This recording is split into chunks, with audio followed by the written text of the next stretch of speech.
Let's start. Good morning. I'm Malcolm Nance. This is Black Man Spy. U.S.-Iran WARCAST update for day 42, I believe it is. Today is day 42 of the U.S.-Iran war and day number 2 of the U.S.-Iran war ceasefire. So with us today is Wajeeh the Gay Lion reporting in from Minneapolis.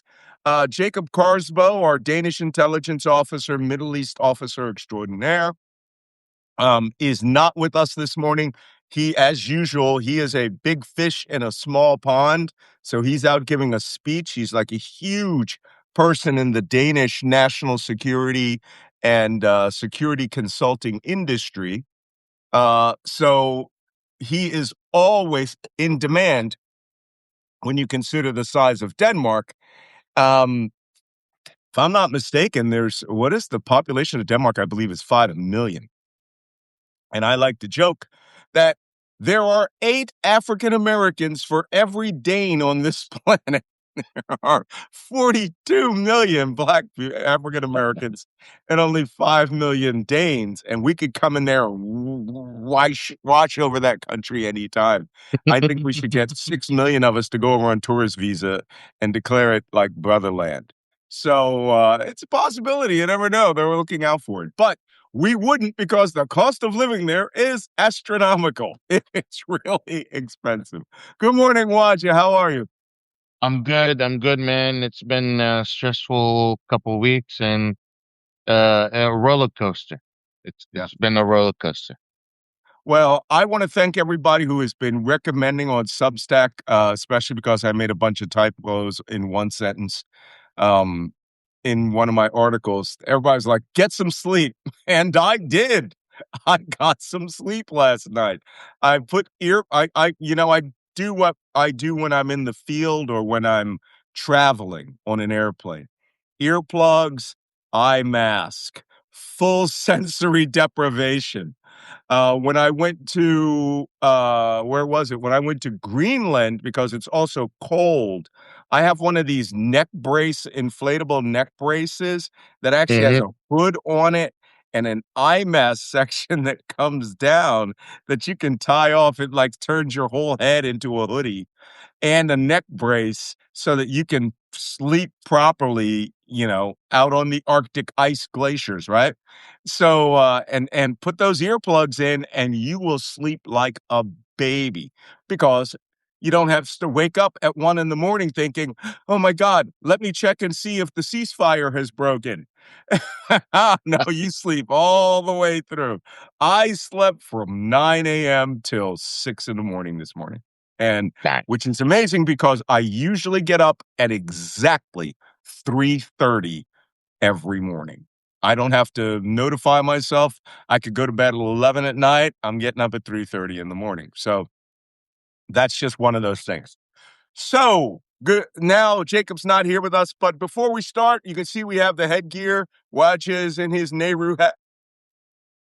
You know what? And I know there is something that I wanted to research, which was, how did Nehru, former prime minister of India, who was 74 years old, uh, Jawaharlal is his first name, Jawaharlal Nehru.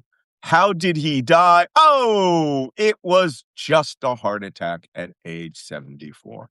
See, So he did not die of assassination as I thought, which is good track record because Indian prime ministers back in the 60s, they didn't do very well. So I'm just wearing a Navy hat. Somebody says, Wajeeh, I don't think you even went to bed. These aren't his pajamas he's wearing. This is Arab world. He not me, but what he's wearing is Arab world around the house clothes. And you can wear your jalaba anywhere. It's not the formal white one, right? This is my that's kick right. around. You go outside in your flip flops. You can go get coffee. You can go shopping down at the Carrefour. You can do anything you want in that. And most of the time, you're sitting in the house with your feet crossed, right, with a cup of tea and a bowl of dates, and you're watching Al Jazeera nonstop. So, all right, what's your coffee cup? Show us. Are you on that small Italian one again? Where's this It's a one from? different one, but yeah, same thing. I have a New York City paper coffee mug, the traditional Greek paper mug that for years, every cup of coffee in New York City that was sold on the street or stands was this cup. This cup. Well, And you use it once and you throw it away? well, the original ones. This was made. I bought at a New York City shop. They now make it in ceramic. So you have the New York City paper coffee cup, which was made insanely famous by movies. Every movie out there. If you bought a cup of coffee on a street corner in New York City before Starbucks came around, the 50s, 60s, 70s, 80s, it was in a paper cup with this. We are happy to serve you. And, I don't even know who the Greek god is on the side of this cup. So, but I found this in a New York City gift shop. And I was like, oh my God, it's the paper cup. And they were like, nope, ceramic, microwave capable. And I was doing a podcast with Michael Cohen, who's from New York City. And he goes, oh, I see you. Where'd you get those paper cups? And I go, gift shop. I go, ceramic. And he was like, oh my God, I got to get one. So now New Yorkers all buy the ceramic version of the cup Dude, it so that they looks can. like paper. If you It get it looks like paper. ceramic, That's the whole point. It's supposed to look like paper. It's supposed to look like what it is on the street corner. I'll bet you if I went on Amazon, we could buy the paper cups. So we can all look like hobos or New York City detectives hanging around a hot dog stand in Law and Order Special Victims Unit or something, right? And swear to God, there was not a cup in movies that didn't have that. So we got the cups out of the way. We got the hats out of the way. I'm wearing my U.S. Navy 1775 hat. Interesting story around this hat. Where do I pick up what I consider the perfect U.S. Navy hat? I pick it up in France, in Normandy, at in the village of Saint-Mary-Église, the home of the airborne, right? And in a small Army Navy store that has all this stuff, and they had this hat, and it was. I'm like, oh my God, it's the perfect Navy hat. So I had to go to France, Normandy, Saint-Mary-Église, the home of the paratroopers, where the giant paratrooper museum is, and look in this tiny military souvenir shop next door to the cafe that's in the courtyard of San Mariglis. That's where I got this hat. I'm proud of it. Love that. I'm going to have to write that history in the hat. Somebody who finds it on the street needs to know that this isn't a bum's hat. So, but was it still made in China? Actually, to tell you the truth, we will have to check. No, Fostex made in Germany. Go figure. So, all right, enough levity. Secure from levity. Now it is time to talk serious business. Attention to the briefing. This is this morning's intelligence briefing for day 42 of the U.S.-Iran war plus day 2 of the ceasefire. There is a lot of activity happening that I'm sure many of you have not been seeing. There was a lead up in the immediate period of the post ceasefire. There were many attacks. And then in the last 24 hours, those have abated, but there was a lot going on. First off, casualty counter at the end of the war remains the same. Did you bring that up? Do you have that? I have not I can found the bring it up. exact. Hold on. I just had Al Jazeera on a moment ago, and It's not up to date. it's not up to date. So the last count we had in Iran was 2,076 casualties, for over 6,000 wounded. The only major change to the board has been Lebanon. Yeah. And I think we're going to have a little talk about Lebanon at the end of the diplomatic component because this is now fouling up everything. Lebanon has 1,497 people killed since Israel started its operation to seize southern Lebanon. They have displaced, they have forced 1 million people to leave their homes and cross north to the Litani River in, hold on, I will show you this in a moment, the Litani River in southern Lebanon.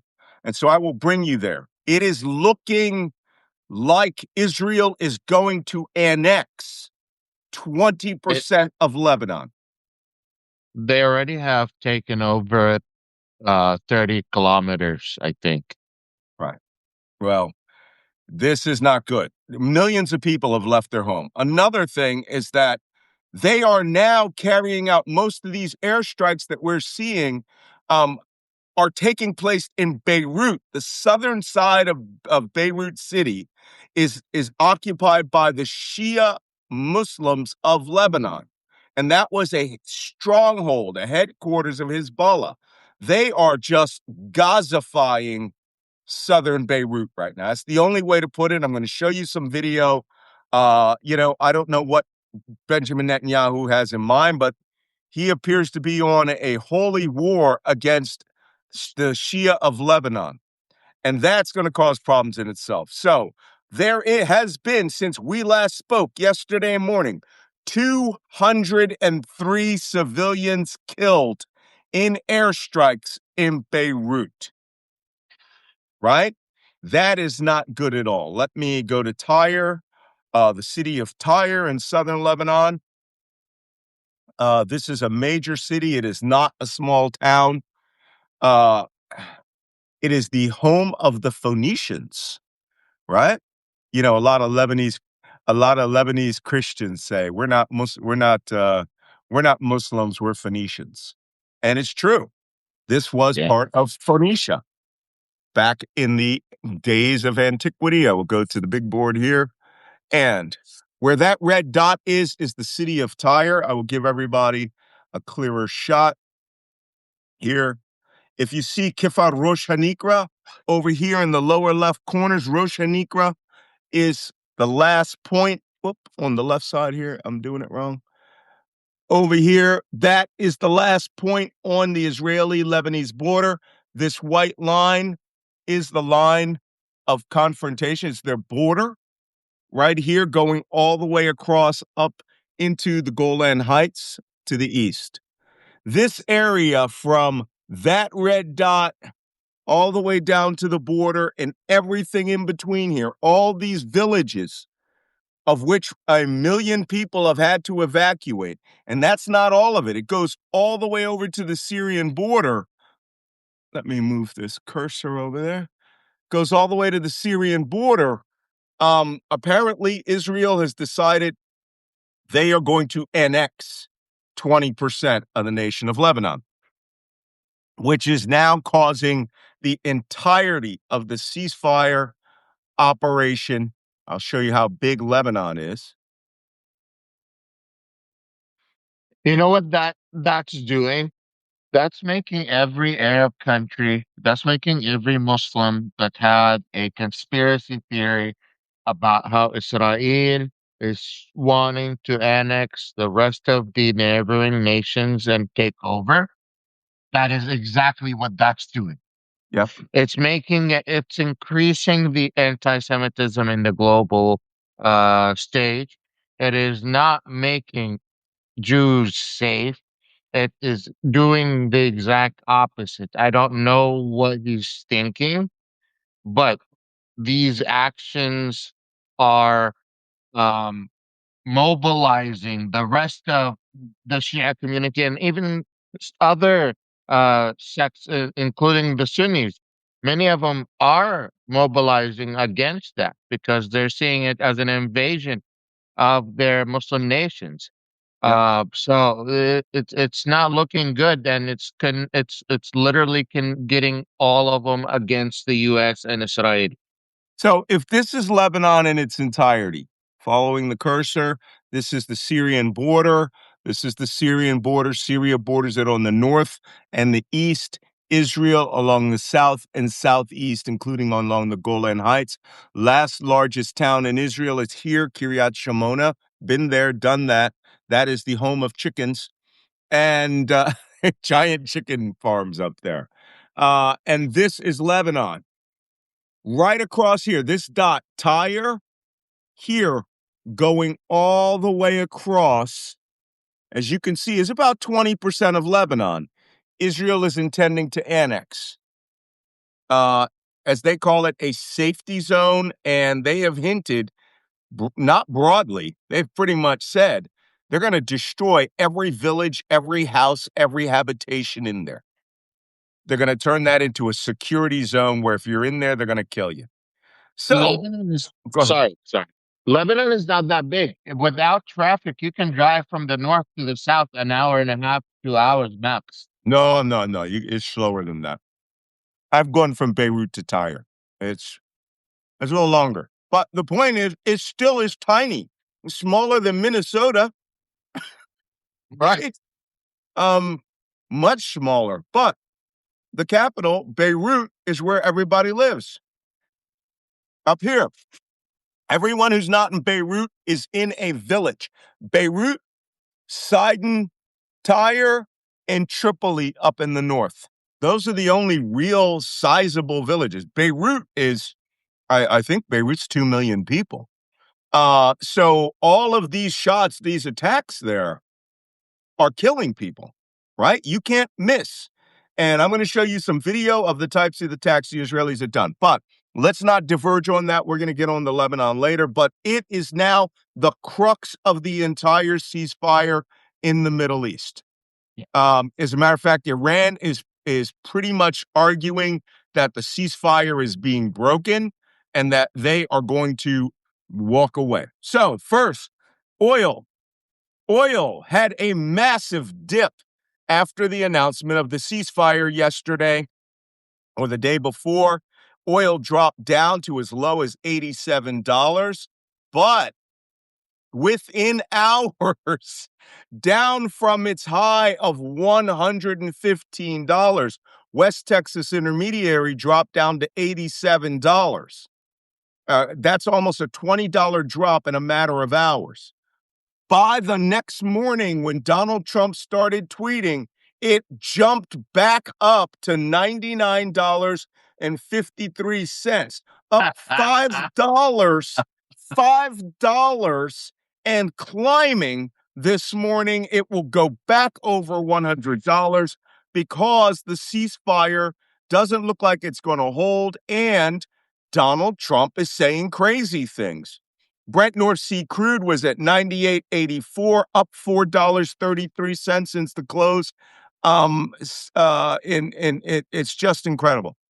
Everything that we said bad that would happen is happening. 99.9. Say again? WTI is already at 99.9. 99.9. It's jumped 40 cents in the last how many minutes? 18 minutes since the market opened. This is stupid. Okay, moving on. Oil is there. Significant activities. Today, it's all significant activities and diplomacy. There are no U.S. strikes are off. As Crazy Pete Hegseth, Whiskey Pete Hegseth says, we are now preparing our fighters to go forth and rest. Are you ready for this? He actually said this, for our next conquest. What I is shit you this? not. He actually said that. What Pete is this? Hegseth. What is this? It's fucking King Leonidas in 300. Does he not know how that movie ended? They got wiped out. He's talking this. We're preparing for our next conquest. Our warriors are preparing for our next conquest. This moron thinks he's in, I don't know, Game of Thrones or, the movie 300. Absolutely ridiculous. So No respect significant to the activity. human life of the U.S. soldier, nevertheless, the other people that you're invading. This guy don't care. All right. This is about his big mouth. in his big mouth world, it's about, conquest and victory. And he's talking like they won this war. We didn't win the war. All we did was expend a shitload of ordnance. Anybody can, anybody can expend a shitload of ordnance, but you actually have to have won something, met some objective. Zero American objectives were met. And we're going to talk about that in the diplomatic section because Donald Trump is now saying that the 10-point plan and the 15-point plan that he was talking about wasn't anything like what the Iranians are talking about, but it wasn't written down, so he can't tell you. It's crazy. All right. Next, within hours of the close of the signing of the peace agreement, for Yeah. some bizarre, strange reason, the United Arab Emirates, without any prompting by anybody, threw an airstrike at Iran's Lavon Island and Siri Island production terminals. I will show you Lavon Island. Yeah, here it is. Lavon and Siri. I got a deep ass history with those two islands. I battled the Iranians off of there. I sank a ship off of Siri and blew up the oil platforms. This is Lavon Island. It's west of Quiche Island, which is here. I'll show you on the pointer to give you a full perspective. This is Qishem Island, Greater Tomb, Lesser Tomb, Abu Musa, Siri Island, Farur Island, Quiche Island, Lavon Island. Mirage 2000 strike aircraft from the United Arab Emirates Air Force flew from the UAE to Lavon Island and Siri Island oil refineries and bombed them. The Iranians said that no one was killed, very little damage, which is what I would have expected from the United Arab Emirates because they are not very proficient at the use of these aircraft.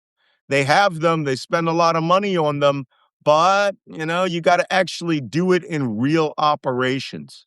So, they flew here, bombed the oil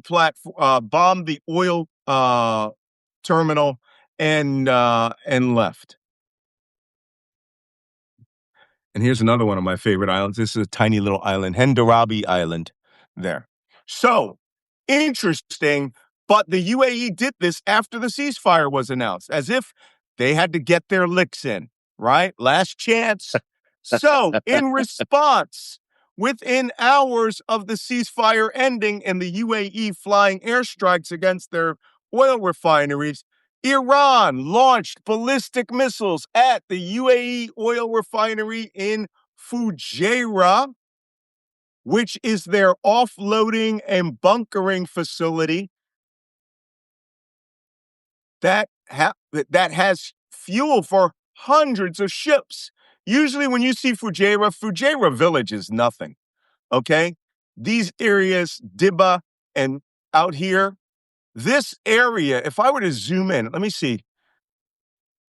You can't see it well here because this is one moment's time and they didn't image the main ocean. There's usually 200 or 300 ships off of here, sitting there waiting to pick up oil. So for them to blow up the oil tanks here in Fujairah, well, they're sending a little message. Here's the oil port right there.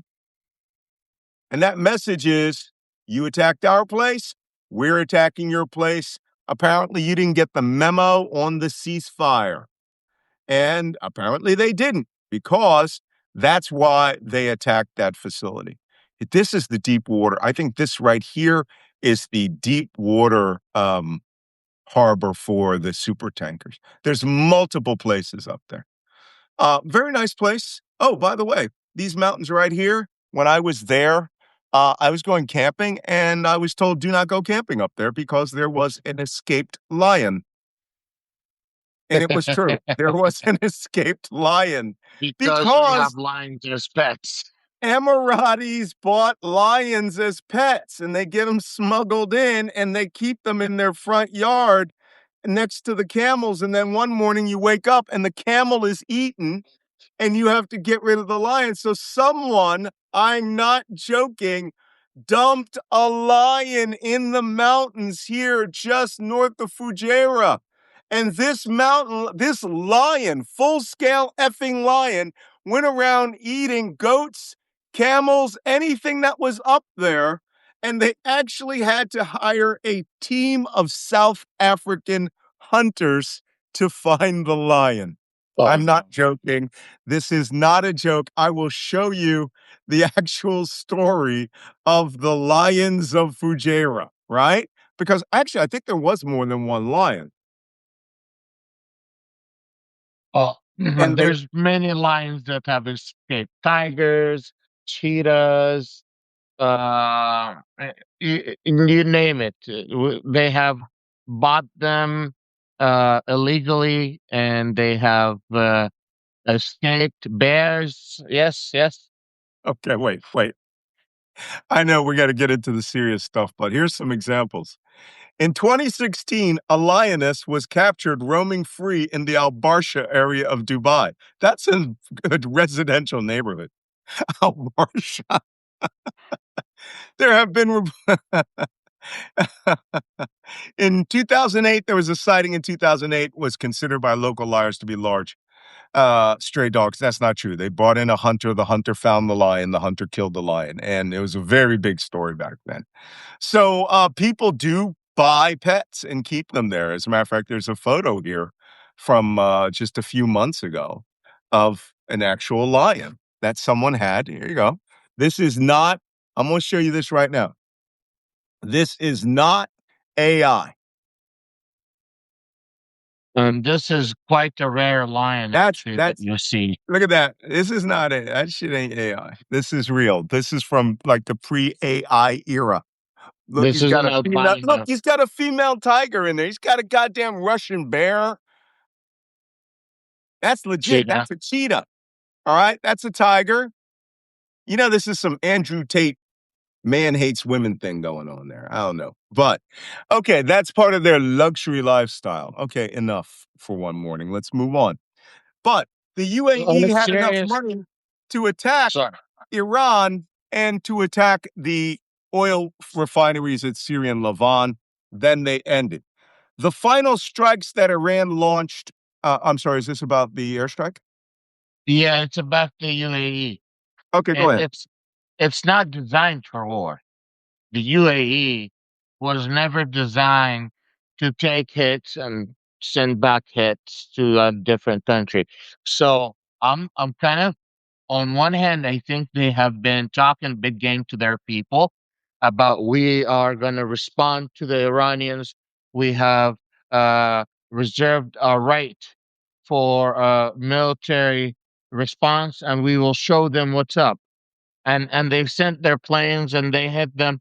But the reality is, everyone in there in the UAE, almost eight out of 8 out of 10 are from not even from the UAE, from either expats or from the United States or imported workers, and all of them are it's not it's an you know this very well.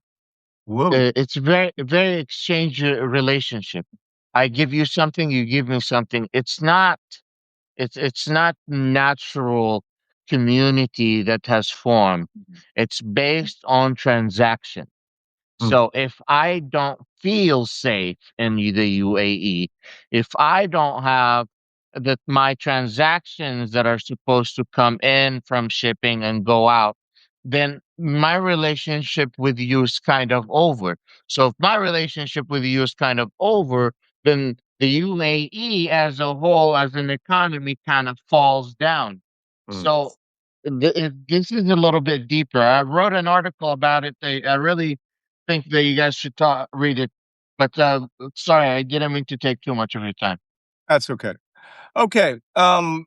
The final strikes after the ceasefire ended, a whole series of pre-programmed strikes were launched by Iran because the word did not officially get down to the 31 Mosaic commanders who have independent operational commands that allow them to go out and carry out attacks. until they get word from the Ayatollah Mujtaba al-Khamenei himself. The final strikes were launched at Saudi Arabia, Kuwait, Qatar, United Arab Emirates, and Israel. Those attacks happened. Within 12 hours, all attacks ceased. Today, as of today, there have been launched from Iran 0 attacks. There have been U.S. attacks, 0 attacks. Israel, in the last few hours after the agreement, did carry out attacks in Western Iran. But we apparently have gotten that part of this story under control. There have been 0 attacks going out to those countries in this period of time, which is a good thing. Good thing. So, most importantly, let's look at the maritime aspect of this story. The UK Maritime Trade Office, which is the most reliable, and it's one the insurance companies use as a yardstick, has reported 0 attacks on any ships in the entire region. That's a good thing. Which is not good is that they have still labeled the level for insurance as critical. That is their highest level. That means do not insure, do not allow to move.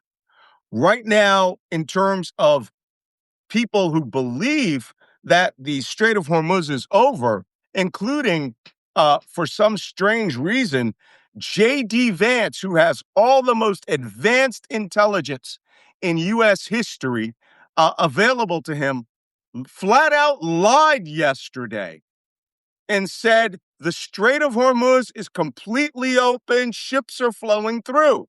How many ships flowed through yesterday, Wajeeh? How many do you think? Like 10. 0. 0, because the Iranians shut down traffic yesterday because of the ceasefire agreement with Israel is not holding up. So the You can ask me IRGC, how many ships are stuck in the Strait of Hormuz. how many ships are stuck in the Strait of Hormuz? More than 800. 800 ships. That's on both sides, most likely. Okay, the IRGC has issued an all stop for the Strait of Hormuz. You are right. Some ships did move on the first day after the ceasefire, but we showed that video yesterday of them transiting. They were multi-pass owners. They had already received their clearance to go through the Kishem Lavan Hormuz Island toll booth. They got there, inspected, khalas, shukran, bye-bye, and that's how they were allowed out. In interesting news, you guys might remember I made up a joke photograph of a multipass, right? Let me let me bring this. Let me bring this up. Let me bring this up. Uh, because the funny thing about life in Trump world is that you can make a joke and then it will come true within a period of time, right? So, um, we were talking Do- about the multipass, and yes. it's right up there with Jacob Carlsbow's Special Spy beer and coffee. Um, and let me find this because I had 2 different. Here it is. Here's the IRGC multipass that we are issuing here at Black Man Spy. Right, we're taking commissions on these, by the way. So if you have a super tanker, just call us and we'll take your money and we'll get you this multipass, and you could just show this to the IRGC when it's time for your ship to go through. What I like about this multipass version is we put Mujtaba al-Khamenei. He has to give full approval for you to go. And no mines, no missiles, no drones. And it takes Do, Visa, MasterCard, American Express. And now, before I conclude this, I joke what I started as a joke has turned into reality. yeah. Ready for this? The IRGC announced that they will accept Trump coin.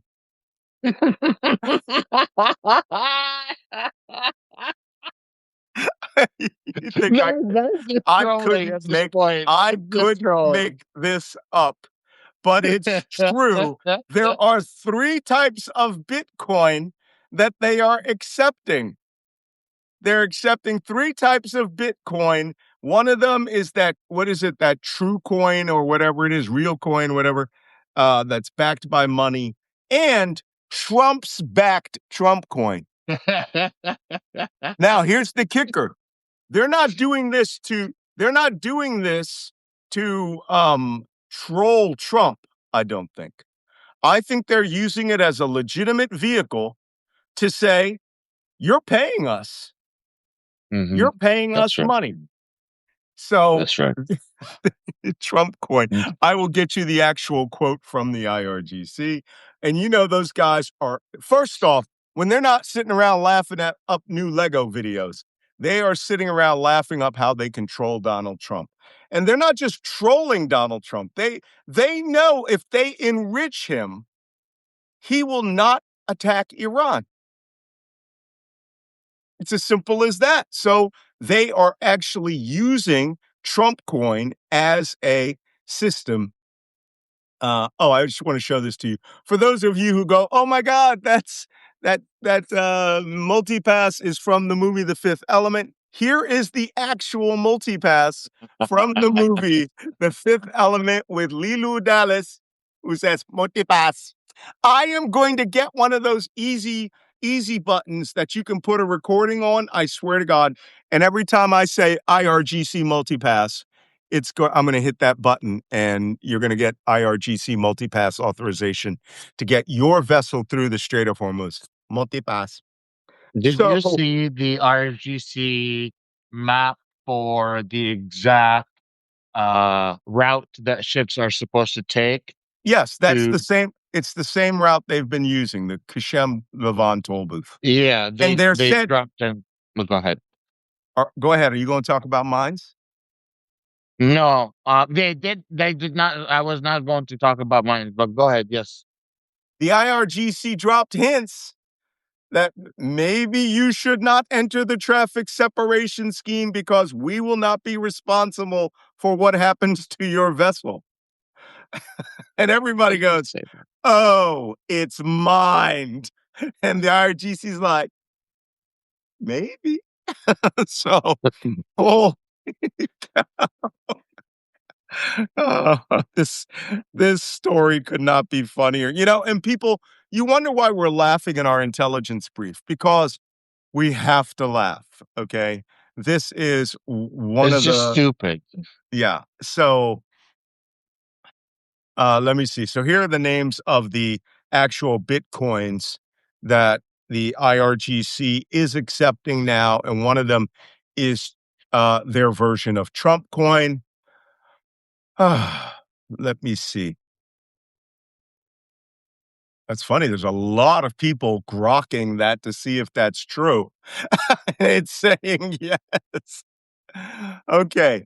Iran is charging $2 million per ship. Oh, that's another thing. They have changed their charge scheme from a solid blank $2 million because there are smaller liquid carriers that cannot afford that, bootleggers, things like that. There are bootleggers. There are people. I have personally been offered, personally, hundreds of barrels of oil that they had stolen from somewhere or got runoff from the oil field. And people have taken me to their garages filled with checkable, real barrels of oil. And that oil is valuable.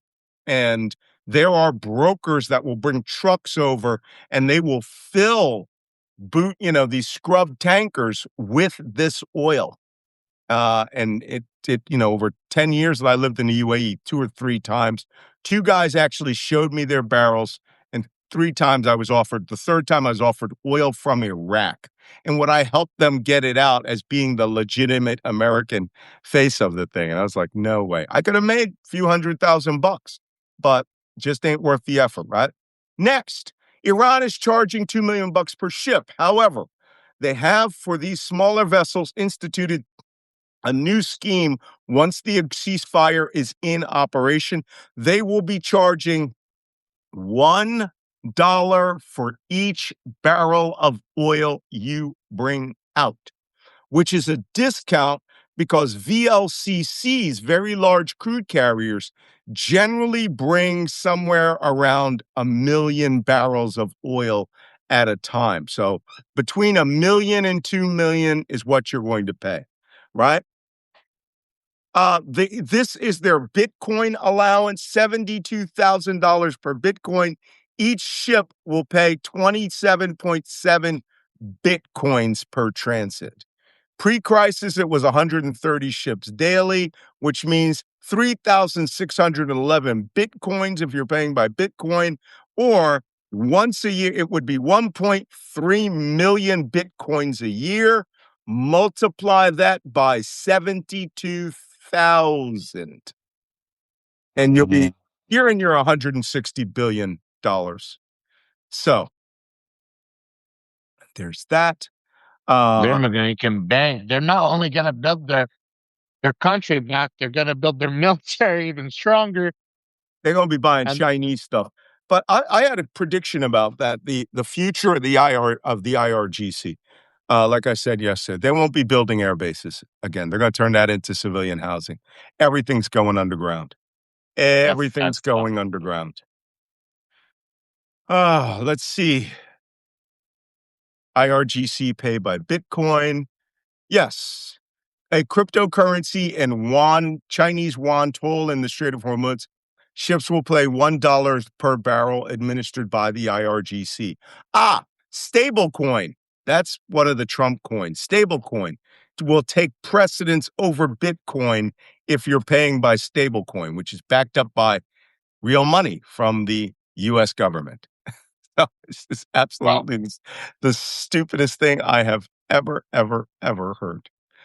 Okay, well, that's it for the significant activities. Wajeeh, you got anything? I got that the GCC is definitely thinking about how to prepare to defend themselves because they are looking into this as the United States is seriously considering how to pull out and leave them hanging. So they're really considering what they want to do. And one of the things was maybe we make peace with the Iranians, but that's kind of very, very touchy at the moment. Everyone is really pissed off at the other, and this is just not going to happen. The other thing is that they are already making allies, stronger connections with other European nations. So the UK was in Saudi Arabia and UAE yesterday. The Italian Prime Minister was there last week. Everyone is going there to make some sort of security deal with the GCC. And guess who's being left out? The United States. So I think those type of things, I said it in the beginning, small incremental changes are the things that will end the Saudi American security alliance. And Mhm. it is happening, and you are not even noticing it because it's happening incrementally. Right.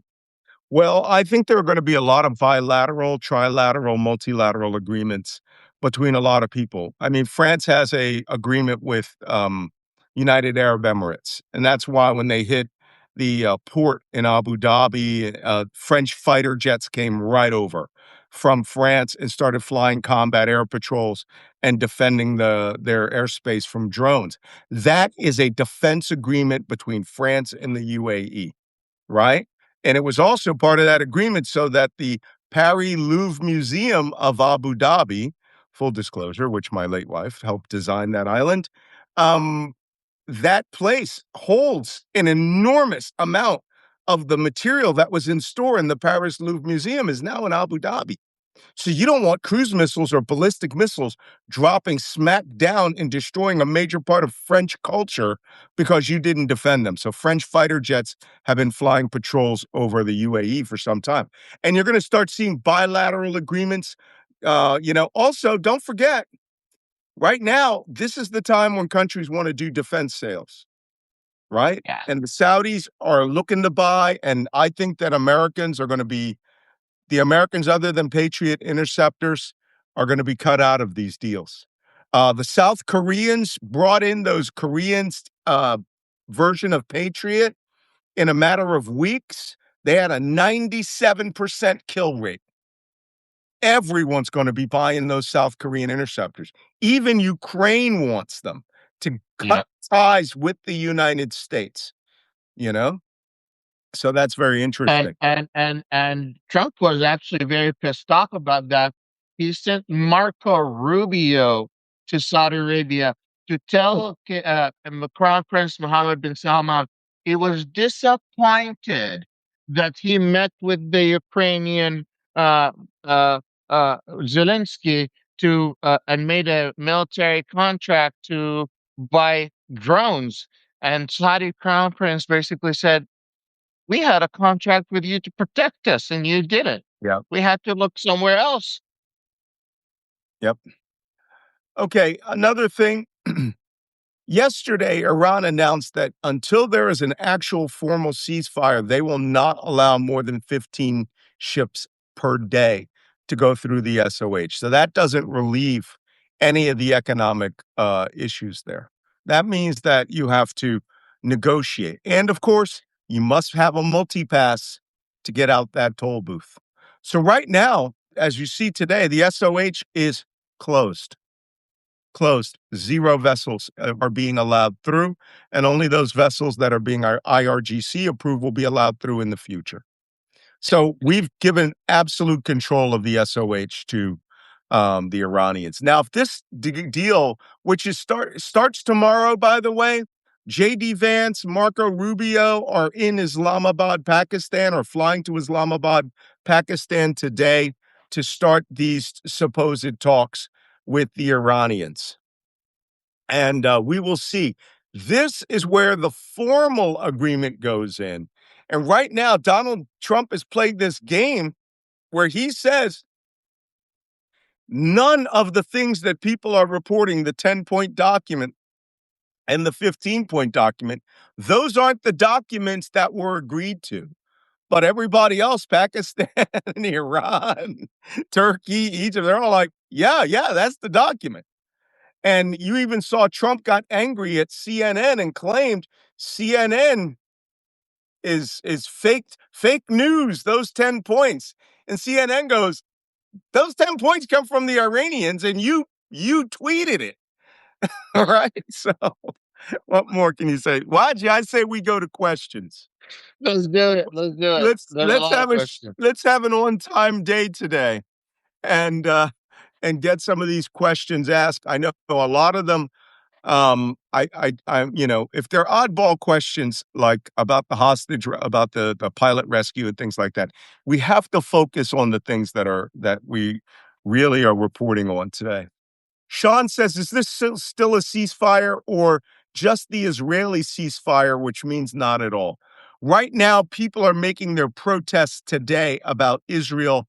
The prime minister of Pakistan, who negotiated this deal, in which Netanyahu agreed, said no. Israel, the United States agreed to a ceasefire in Lebanon as well between Israel and Hamas, Hezbollah. So it says it's a ceasefire. But then JD Vance, Trump, and Netanyahu comes out yesterday and goes, well, they did not agree on the Hezbollah. Uh, they did not. Yeah. Diane K did ask a question about the pilot rescue of the pilot. I want to answer this because this is important. So, rumor has it the rescue of our down pilots is a hoax. Can you help us out with the truth? My buddy Dean Blundell, he's jumping onto that bandwagon. It is not a hoax. We actually rescued those pilots. The aircraft weren't there to go do a secret mission into Iran. They just decided to use a lot of aircraft instead of the small number of aircraft we usually use, and they got stuck. And we had to blow up the airplanes because they didn't do a survey of the ground properly. When we did this a few days ago, didn't we say I thought they hit goats on the Hmm. way in? Yeah, you I'll did. bet you I'll bet you at least one of them was a goat. There's just no way. They're everywhere. They're everywhere. But it happens. It happens. You come landing on some remote strip and you scare all the goats out of the trees and they go running in front of you and boom, they hit one. I know a UN aircraft that got totaled in Angola because it scared all the goats and they stampeded the runway. It happens, but this was not a secret mission. It's not fake. It was just too much. They put on too much to go get that second guy out so it would look cool with dudes with guns like what's his name? Pete Hegseth, Whiskey Pete once. Malcolm, I was thinking most Americans don't have a clue about what Iran looks like, says Sarah too. Please show photos of the amazing architecture and educate us on the beautiful poetry of Rumi. Rumi was Lebanese, wasn't he? Was he Persian? Well, Adam, I think Rumi was an Arab, if I'm not mistaken. So let me check that out right now. Everybody hit your computer. Rumi's birthplace. He could have been Persian. Wallah, Rumi was Afghan. He was Bach. But he did I never. everything. Oh, you got me. He's Khorasan. Khorasani. That is salty Al Qaeda talk for Afghanistan. He was from the town of Balkh in Afghanistan, born in the year of 1207. I have corrected myself. I've learned something. Thank you, Sarah, too. Persian-speaking family referred to as a Balkhi or Rumi from the Anatolia Byzantine-ruled section of that area. He traveled along the Middle East, settling in Turkey, where he wrote his most renowned poetry. I stand very corrected. He is from Afghanistan. So, but some of the things I will show you is some of the incredible Islamic architecture in Iran that I've had to learn.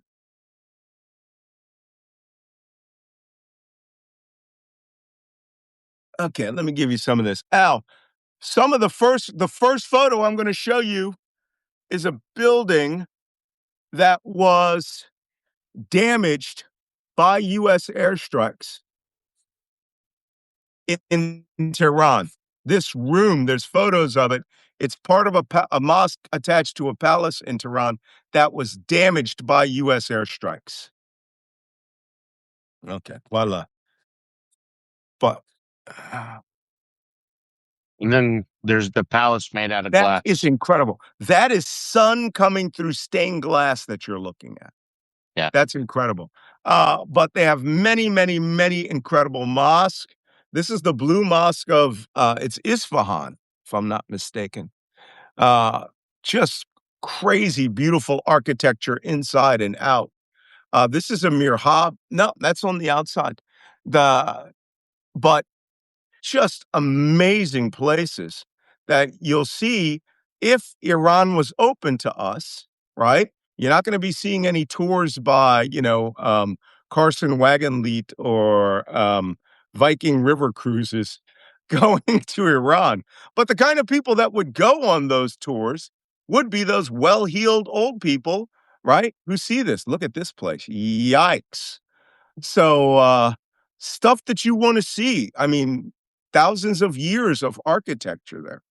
So, thank you for asking that question because you have to understand it's not all um, dusty roads and old souks. You know, it's a beautiful cultural history, especially a culture you might want to learn some things about. Dan Demendenberg, our correspondent from Israel, says, how long until Netanyahu announces once again that Iran is 10 days away from nuclear weapons? As soon as those backhoes and excavators start going up there to Isfahan, and I wouldn't be surprised if they're up there right now. The funeral held for Al Jazeera, Wajeeh killed in an Israeli strike in Gaza, more than 250. That's a comment, more than that. 4 Israelis have been arrested for spying for Iran. How deeply do you think Iran has penetrated into Israel?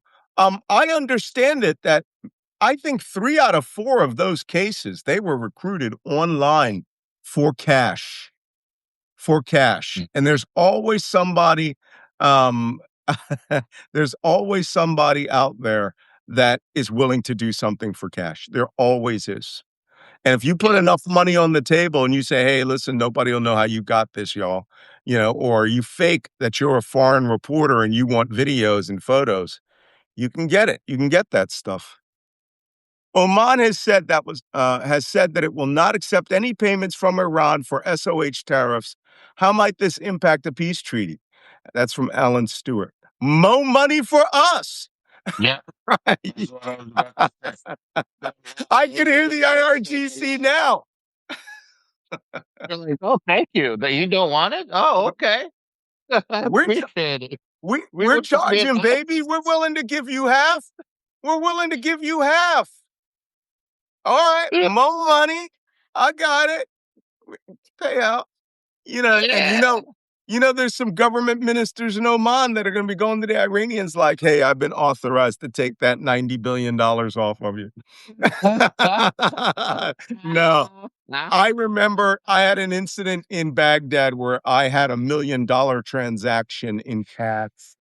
And I had 10 people go to the person I was dealing with and say, Malcolm said that I was the real negotiator and you're to give me a 10% cut. And he called me and goes, do you know this guy? I'm like, no. So everyone heard about the deal. This is just part of the way that the game is played over there. The Omanis won't take that on the table, but I'll bet you suddenly that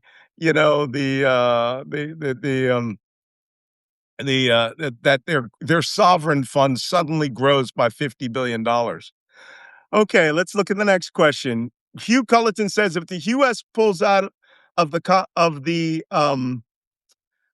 ceasefire, can Israel meet their commitments? No. No. This is a joint operation. The Netanyahu and only Trump have made this clear. the only reason Israel did this attack is because they did it with the United States. Yep. Pam says, can any ship enter the Strait of Hormuz and only pay to leave? I think they're going to do a two-way. I think they're going to probably register you when you come in and inspect you because they don't want anything that's going to U.S. military thus far. Then when you leave, it's it's Hotel California. You can check in anytime you like, but you may never leave until you pay us some Trump coin. So stablecoin, Trump coin, and other Bitcoin or Chinese cash, right? Uncle Mark says, what is the AIS situation for vessels in the area? AIS is the Automated Information System.